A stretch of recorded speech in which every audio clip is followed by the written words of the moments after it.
আপনার সফলতা, আপনার সাকসেস, এটা সবার ভালো লাগবে না, মনে রাখবেন। সবাই এটা পছন্দ করে না। আল আইনু হক, নজর কিন্তু সত্য, নজরের প্রভাব আছে, চোখের প্রভাব আছে। এজন্য কারো ভালো কিছু দেখলে মাশা আল্লাহ বলবেন, আল্লাহর দিকে ফিরিয়ে দিবেন ওটার কল্যাণ। কি বলবেন?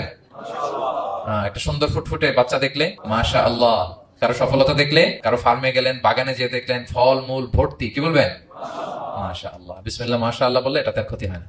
অনেকে বলে যে বাবা মা মাশাআল্লাহ বলা লাগে না, বাবা মা আর নাকি মামা, এই তিনজন নাকি মাশাআল্লাহ না বললে কিছু, এটা ভুল কথা। বাবা মারও বলতে হয়। বাবাও তার ছেলের কোনো সাকসেস, ভালো কিছু দেখলে কি বলবে?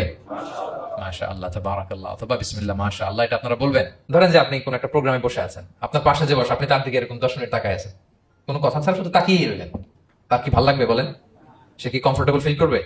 সে ভয় পাবে, সে ভয় পাবে, অস্বস্তি ফিল। আপনি কিছুই করেন নাই, না তাকে টাচ করেছেন, না ধরেছেন, ছুঁয়েছেন, কি শুধু তাকিয়ে আছেন। দেখেন নজরের কি প্রভাব।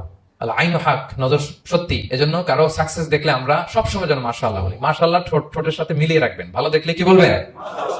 মাশাআল্লাহ, মাশাআল্লাহ, বিসমিল্লাহ মাশাআল্লাহ, মাশাআল্লাহ, তাবারাকাল্লাহ, এটা বলবেন।